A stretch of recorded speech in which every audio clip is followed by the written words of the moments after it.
Strange things happen everywhere, even in churches. A soft knock when no one's there, a shadow that moves just out of sight, or a sudden chill that makes your skin crawl.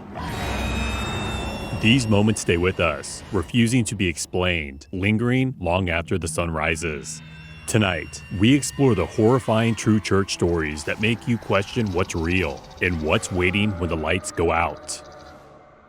So, stay with us and subscribe to the channel. It happened long ago when my dad, brother, and I lived in a rented apartment in a building in Ireland, towards the west coast. An abandoned building that looked like a church was about 10 steps away from us. We noticed that nobody worshipped or went close to it, but we didn't ask any questions about it. Although there were rumors that a lady was killed there, her spirit always roamed the place, tormenting anyone who went close to or entered the building. My brother and I didn't believe in ghosts, so we always laughed whenever we heard stories about the church. One weekend, my dad went on a business trip, so we were alone at home and eventually got bored, so we decided to take a stroll around the neighborhood. By the time we got to the front of the old church around 5 p.m., I felt the urge to learn more about this old building, and what about it has everyone running away. I decided to enter and see what was inside, because I had been curious for a long time. I talked to my brother about it, and he agreed to come along. I never knew this was a mistake I could never undo, and the memories and shivers still linger to this day. On getting to the door, we could hear voices. "I thought no one entered here," my brother asked, staring back at me in shock. I too was surprised.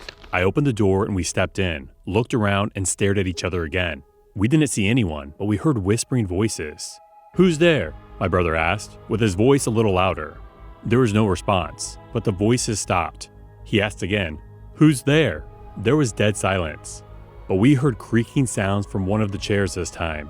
We walked into the altar. Nothing odd, just old chairs and cobwebs. Then suddenly, the doors shut closed, and so did the windows. Then the whispers began again from the door behind the altar and gradually increased like a group of individuals were casting a spell. I held my brother's hand so we could leave, but on getting to the door, it seemed to be locked. I pulled it, but it still didn't open. Then my brother pointed towards a chair in the front, saying he could see a woman and her daughter staring at us with a strange smile. I turned to look at what he was pointing at, but I couldn't see anything. Now, the fear increased, and I pulled harder on the doors. To no avail, it was locked. Suddenly, my brother shouted with tears in his eyes, "They are walking towards us!" I didn't know whether I should laugh or start crying. I just pulled harder and harder. Then I realized I was supposed to push, not pull on the door. I opened the door and called on my brother, but he didn't answer. I called again, got no reply, and then I touched him. He was shocked and ran out. I ran after him, and we walked home in silence. We never talked about what happened that day, and I'm still wondering if what he saw was real. We were told to never speak of this to anyone or anywhere, but I still want to share this experience from my teens. It happened a few years ago. From kindergarten through 8th grade, I attended an old Catholic school called St. John's School. My school had 4 buildings. Each grade had a particular area where they received lectures and 2 grades per building. In the middle of all 4 buildings was an old church, a cemetery, and a grotto. The space around it was huge. Sometimes we used it as a playground, but other times a funeral might be happening, or a grave was being prepared. I can't stop wondering why they set up a school in an area where they bury dead bodies. Imagine stopping during lunchtime to watch people bring the bodies of their loved ones to the cemetery crying. Sometimes we watched from our class windows. It was a very creepy experience. St. John's was a Catholic school, so masses were held for the students every Friday during school.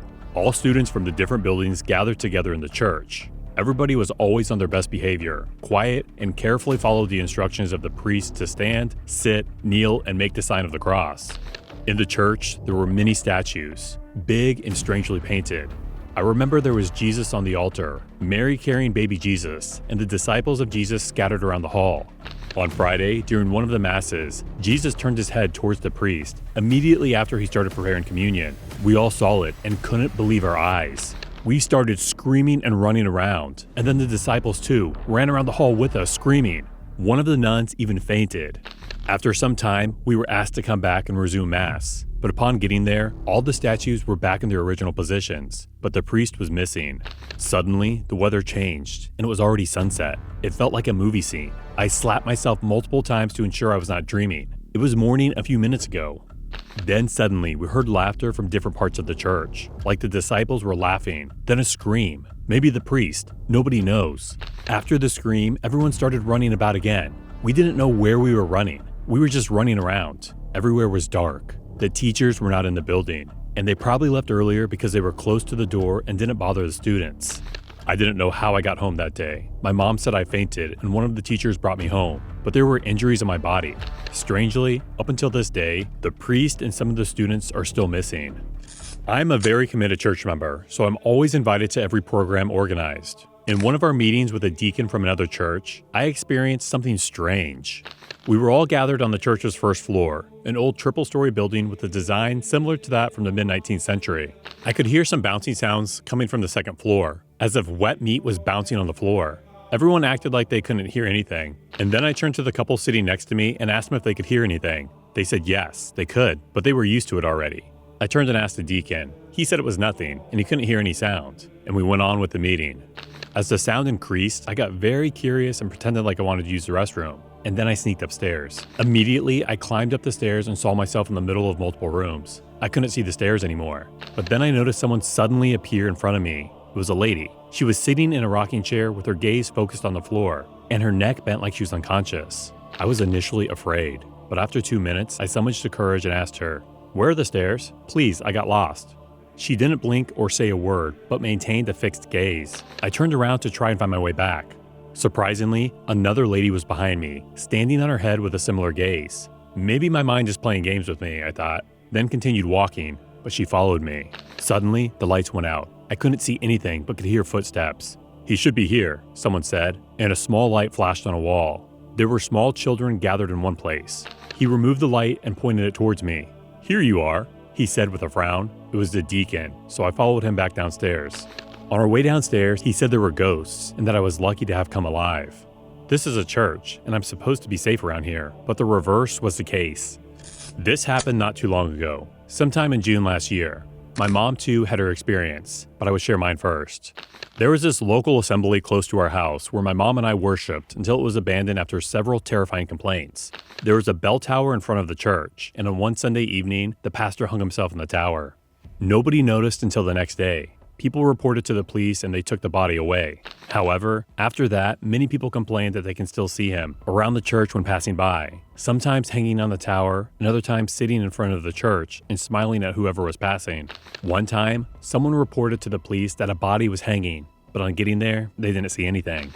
Everyone assumed he killed himself, but didn't know why because he seemed happy during services. There were rumors that his spirit was not at rest and was normal in this town if the person was killed. That is to say, his spirit was seeking revenge. Who killed the priest? And how did he get to the top of the tower? These were questions that everyone kept asking. After some time, he moved from outside the church to inside. He was no longer seen outside, but inside, sometimes during service and when people went to pray. My mom and I always went to church to pray, but one day, I went alone to pray as usual. When I finished praying, I was about to leave when I saw him kneeling beside me with tears in his eyes. I was shocked and terrified. This was someone who died a few days ago. I picked up my bag and wanted to leave, but he held my hands and started begging me to set him free. He said that he was not happy and needed someone to be with. "Free me from this bondage, or I will make you come with me," he said. I struggled to pull my hands from his grip, but he was too strong. Then he started pulling me towards the back of the church. Quickly, in fear, I tried calling the pastor's number so he would come to my aid, but he wasn't answering. On getting close to the altar, he picked up a rope. I hadn't seen the rope there before, and I was still wondering how he got the rope when he said, "You have to come with me." I tried pleading with him, but he didn't respond to my pleas until the church's front door opened, and the present pastor came in with some of his members. They saw what was happening, and they screamed, and then he left. I didn't know if he vanished or walked. I knew he wasn't there, so I immediately picked up my bag and left. That was the last day I entered the church. I told my mom what happened, but she didn't believe it until she heard of similar experiences and experienced them firsthand. My fiancé and I decided to get married 2 months after our engagement. As we discussed, we talked about having a big family and our need for a big house because my flat in New Orleans was quite small. So we started going out to search for houses to buy. Fast forward a week later, we went out for a normal search and we saw something strange. On this very day, we decided to go to less urbanized areas to get houses with large spaces.